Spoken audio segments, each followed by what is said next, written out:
Alright, what's going on everyone? Today we're going to take a look at the 4 commander decks that are going to be released with the Dungeons & Dragons Forgotten Realms set. I'm only going to give a brief overview of each deck so you can decide which one is best for you, but I will leave a link to the full deck list below, so check the description if you want those. So let's start off with Draconic Rage, which is a tribal dragon deck with Verondis, Rage of Ancients at the helm. And as always, by the way, there aren't high resolution scans of the new cards, so any Forgotten Realms cards you see in this video might be fuzzy, and I may also use like full art or extended art variants just to try to get high resolution, visible non-fuzzy scans, so apologies for that. So anyway, he is a 5 mana 5/4 that says whenever he is dealt damage, you get a 5/4 Spirit Dragon token.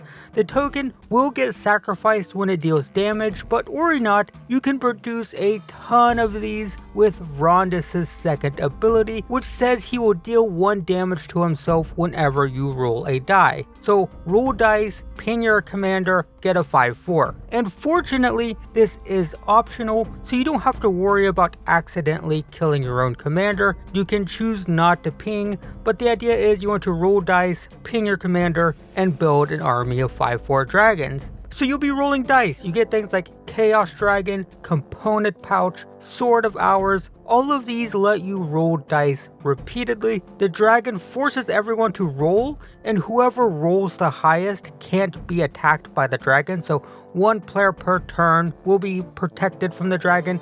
But I mean, it's a 3 mana 4/4 with flying and haste, so it's a pretty fast and aggressive dragon, even if there's going to be 1 person per turn who can't be attacked by it. The pouch lets you roll every turn, and it can also build up counters that can be used as mana, and this is a dragon deck, so having a lot of mana always nice. And the sword, it'll let you roll every turn that it deals damage, and then it will pump up the creature it's equipped to based on how many counters it has. And all of this will also let us constantly ping our own commander to pump out 5/4 dragons, right? In addition to die rolling, the deck is also just a tribal dragon deck, so you get things like Dragon Lord Servant and Dragon Speaker Shaman to make dragons cost less because they're typically very expensive. So this will make all of your big expensive dragons cheaper, and those big expensive dragons include things like Atarka, the Skyline Dude, and Terror of Mount Velas. You can pause and read all of these. The important thing is they're big dragons, they're scary dragons,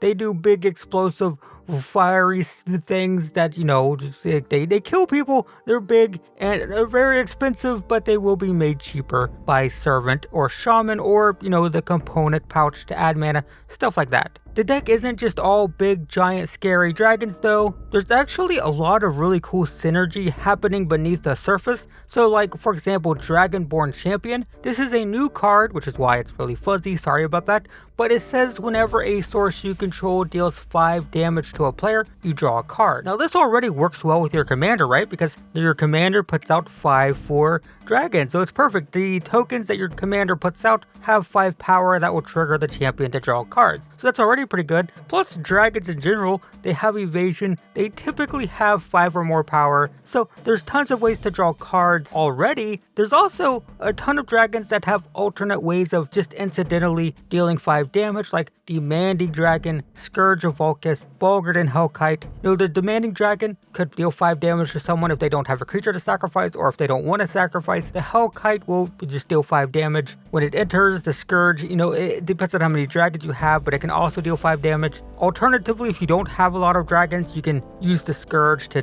deal like 1 or 2 damage to your commander, whatever. So there's lots of ways to, draw cards with Dragonborn Champion. And even the Hellkite lets you divide the damage, so you can ping your commander for 1 and kill something if you want to. So that's pretty cool. And the Scourge of Vulcus also works really well with our commander, since creating the tokens will trigger the Scourge. The Scourge says whenever a dragon comes into play, you get to deal damage, and the commander puts dragon tokens into play. Also Dragon Master Outcast, which will turn all of our late game land drops into more dragons. But by the way, 5 power dragons for the champion. So lots of like overlapping synergies between just dealing damage, drawing cards, producing tokens, all with dragons. And there's also some cool ramp in the deck, like Savage, Vent Maul, and Clouth. Each of these can produce tons of extra mana, which in turn lets us cast some huge high mana value spells like Kindred Summons, which, man, this thing's pretty crazy. So basically, however many dragons you control, you reveal cards off the top of your library until you reveal that many dragons and then put them all straight onto the battlefield. So let's just say you have 4 dragons. If you have 4 dragons, you reveal stuff off the top until you hit 4 more dragons, and then you put those 4 dragons into play. So that's already pretty powerful, even if we don't have, say, like the Scourge to deal tons of damage, or not to mention like Garruk's Uprising and Warstorm Surge. Both of these work really well with the Kindred Summons, or just in general. Garruk's Uprising is going to let you draw tons of cards. The Surge will deal tons and tons of damage. All very powerful by themselves, even more powerful with Kindred Summons. So that's pretty cool, right? So just dragons,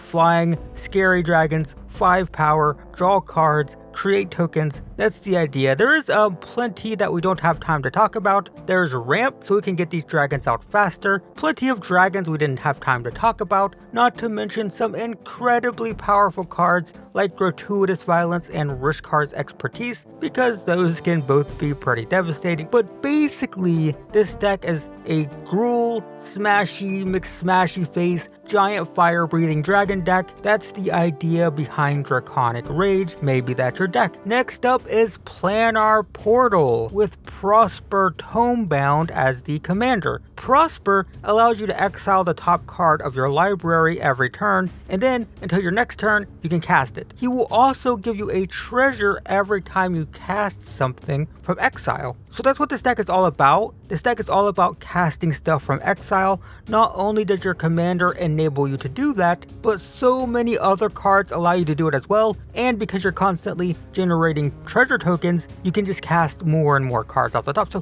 first off, let's look at the best payoff for doing so, and I think that's Wild Magic Sorcerer. So this is a new creature that says whenever you cast something from exile for the first time, each turn, it gains Cascade, which means you will reveal stuff off the top of your library until you hit something with a smaller mana value and you cast it for free. So the idea is, like, let's say you have Prosper and you exile the top card, you cast that from exile, that's going to trigger Wild Magic Sorcerer and your own commander who's going to put a token into play. Then you're going to cascade, you're going to hit something else, you're going to cast that for free, which is in turn going to trigger Prosper and give you another treasure token. So you get multiple cards for free and also 2 treasure tokens to cast more stuff potentially for free. And that's just your commander and 1 card. You also have tons of other ways to cast stuff from exile. The simpler stuff is things like Dire Fleet Daredevil, Tectonic Giant, Gonti. All of these are just creatures that allow you to cast stuff from exile one way or another. The Dire Fleet Daredevil casts spells. The Tectonic Giant casts stuff from the top of your library. Gonti lets you cast stuff from other people's library. The point is, though, not only do you get to cast stuff from other people's library, but your commander is going to produce treasure tokens. And if you have the Wild Magic Sorcerer, they will all also cascade. So that's pretty cool. And then we get more exciting things, right? We get things like Chaos Channeler, Atali, Fiend of the Shadows, all of which allow you to constantly exile things every turn to trigger your commander. Atali even lets you cast the cards for free. So like, let's say you attack with Atali,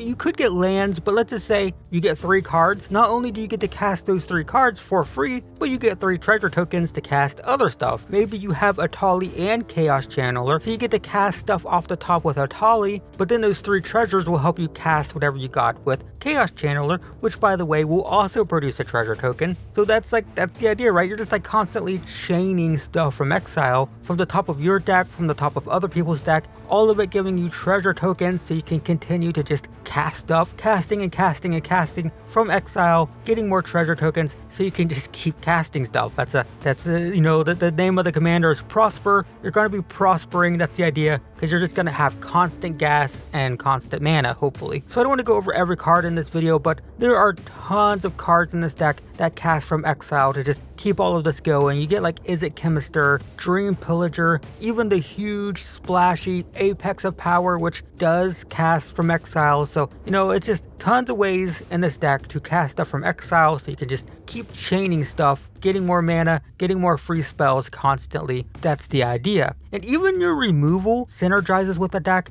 Like you get Hurl Through Hell and Bituminous Blast. The first exiles a creature, and then it lets you cast it. So not only do you get rid of a creature, but you can play the creature. And of course, you cast it from exile, right? It exiles the creature. And Bituminous Blast, it kills a creature and then it cascades. And the thing you cascade into, you cast from exile. So more ways to just cast it from exile, even in your removal package. Even Suspend cast from exile, right? You get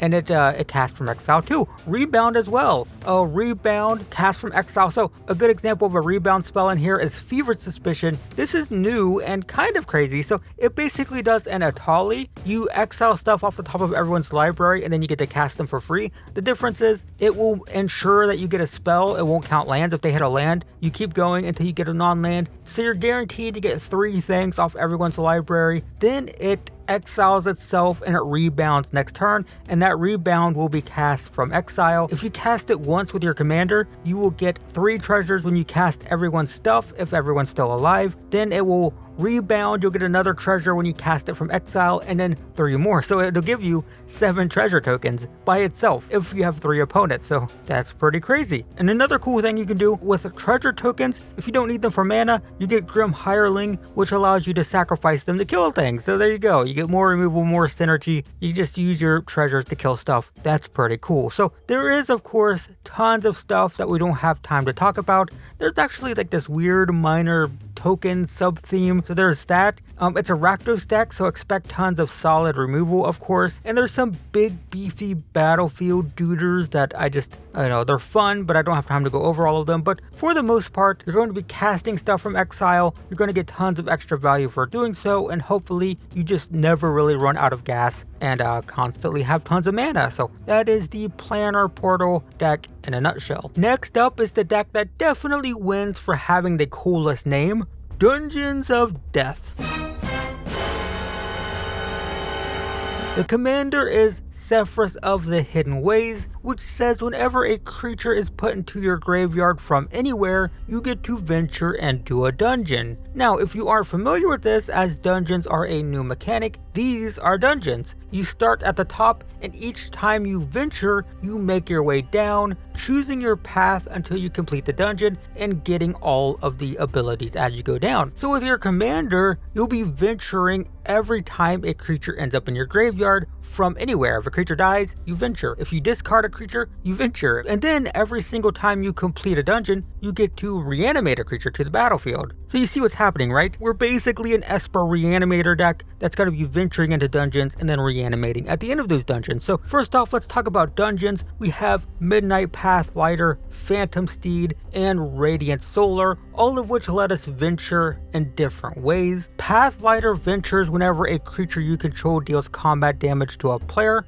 and also conveniently makes your creatures hard to block. The Steed creates tokens that vanish every turn, and even though they're tokens, they will trigger your commander, right? So if you create a bunch of phantom tokens, at the end of turn they go away, but they hit the graveyard, which is enough to trigger your commander's graveyard ability and let you venture. And then the Angel ventures whenever you cast a creature, so the idea is lots of venturing. And then you also get Hamapashar, which will cause room abilities to trigger twice for double the value. So not only are you going to be venturing and getting all this these free abilities, but if you draw this, you get to trigger them twice. So that's pretty cool. But remember that your commander really likes it when creatures hit the graveyard. And this deck has a lot of ways of doing it, one of which is allowing you to just filter through your deck by drawing and discarding, like with Merfolk Looter, Obsessive Stitcher, Champion of Wits. Not only are these allowing you to just dig, you're drawing more cards, discarding stuff you don't want to find key pieces, but every time you discard a creature card, even if it's a useless one you don't need, it's going to trigger your commander and let you venture for free value. Plus, you can discard reanimation targets. We'll get to that later, but this is a reanimation deck, so we'll be discarding big stuff to reanimate once we complete the dungeon. But we also have things that just kind of like dying. A Baleful Strix, Reassembling Skeleton, the Poor Sad Robot, right? So the Strix replaces itself, so you get another card anyway, it's fine. And then it's a Death Touch blocker, so you just throw it in front of anything, kill something, it's a removal spell, and then it will trigger your commander when it dies, so that's nice. The skeleton just keeps coming back, so it's like an infinite blocker that triggers your commander over and over again. And then the sad robot is just plain value, of course. You get a land, you get a new card, all of that stuff. And you also have clever ways to trigger your commander's graveyard ability, like with Shriek Maul, Necrotic Sliver, Eternal Dragon. So the first two are basically just removal spells that also just so happen to put a creature in the graveyard. So if you evoke Shriek Maul, it's a removal spell, and the elemental goes to the graveyard, which will trigger your commander, let you venture. When you sack the Sliver as a removal spell, once again, Sliver hits the graveyard, commander triggers. Eternal Dragon can be cycled for a land, and since your commander says whenever a creature goes to your graveyard from anywhere, cycling the Eternal Dragon triggers your commander, and then you can always return it to your hand. To cycle it again, you can also constantly discard it to the discard outlets we mentioned earlier. You can discard it, draw, then return it, discard it, draw. You get that little cycling effect there. And all of this is just going to let you venture deeper and deeper into the dungeon. But remember, this is a reanimator deck. Your commander, once you complete a dungeon, will reanimate something. So naturally, why not dump reanimation targets into the graveyard? So that's why we have things like Ashen Rider, Sun Titan, Sun Blast Angel. These are huge, powerful reanimation targets that we're happy to dump into the graveyard early and simply get back for free later. If you have an Ashen Rider in your hand, you're happy to just dump it into the graveyard, and then once you complete a dungeon, you get it back for free. But the deck has other ways of reanimating. You don't absolutely need your commander. For example, Doomed, Necromancer, and Karmic Guide. These are the most clever because not only do they reanimate our big threats, but they also trigger our commander by going into the graveyard in the process. So if we sack the Necromancer, not only can we reanimate, an Ashen Rider, but Necromancer hits the graveyard and lets us venture again. And if we don't pay the echo cost on the guide, same thing, we can just play it as a reanimation spell, get a card back. When the echo cost comes up, we just let it go, trigger our commander, stuff like that. We also get like Obsessive Stitcher. I mentioned that earlier. We saw that in the filter draw section. Also reanimate. So early game, you can discard your reanimation targets. Late game, you can sacrifice it, get those big creatures onto the battlefield. Also trigger your commander again because it puts a creature in the graveyard when you sacrifice it. We also get powerful reanimation spells like Unburial Rites, Grave Endeavor, Necromantic Selection. All of these allow us to reanimate without our commander, and also the Necromantic Selection is a board wipe. Unfortunately, our commander says whenever one or more creatures enters the graveyard, so Necromantic Selection won't let us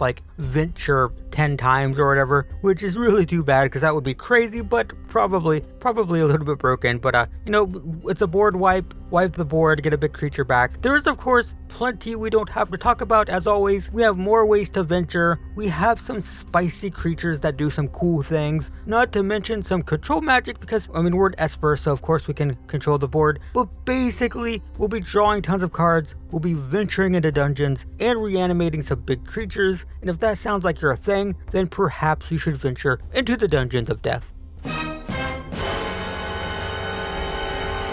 Right, moving on. Next up is Aura of Courage, which has Galia, Kindler of Hope, as the commander.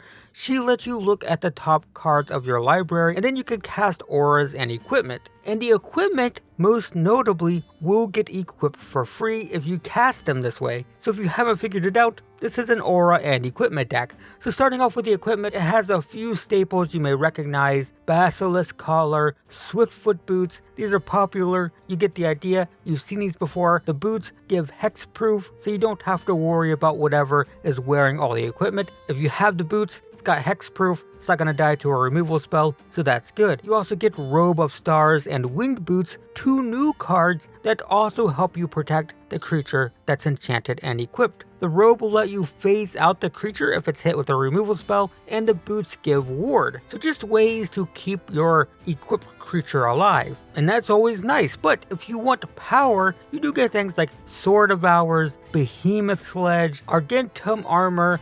The sword puts tons of counters on the creature, the sledge adds power and gives trample and lifelink, and the armor is crazy, not only giving +6/+6, but also allowing you to blow up permanents, so that's nice. This deck has a trick up its sleeve though, remember that the commander lets you equip things for free when you cast them off the top. So you get cards like Colossus Hammer and Belt of Giant Strength for some high-powered shenanigans. Both of these are extremely cheap to cast, 1 and 2 mana, that's it, but they're very expensive to equip. But with your commander, just a mana or 2 can put out 10 power, right? 1 mana with Colossus Hammer on top with your commander, you can just cast it and then equip it for free. So that's the major payoff with your commander, is attaching very expensive equipment to creatures without having to pay high equip costs. So that's fancy. The deck also comes with Pure Steel Paladin and Shram. Both of these love it when you play equipment, and in Shram's case, auras, by letting us draw extra cards, which is always nice when you're playing aura and equipment, because the danger is you put like 4 cards on a creature and then it just gets killed and you lose everything. So being able to draw each time you play an aura or an equipment is very important. So moving on to the auras, you probably think that we're getting more pumping and protection spells,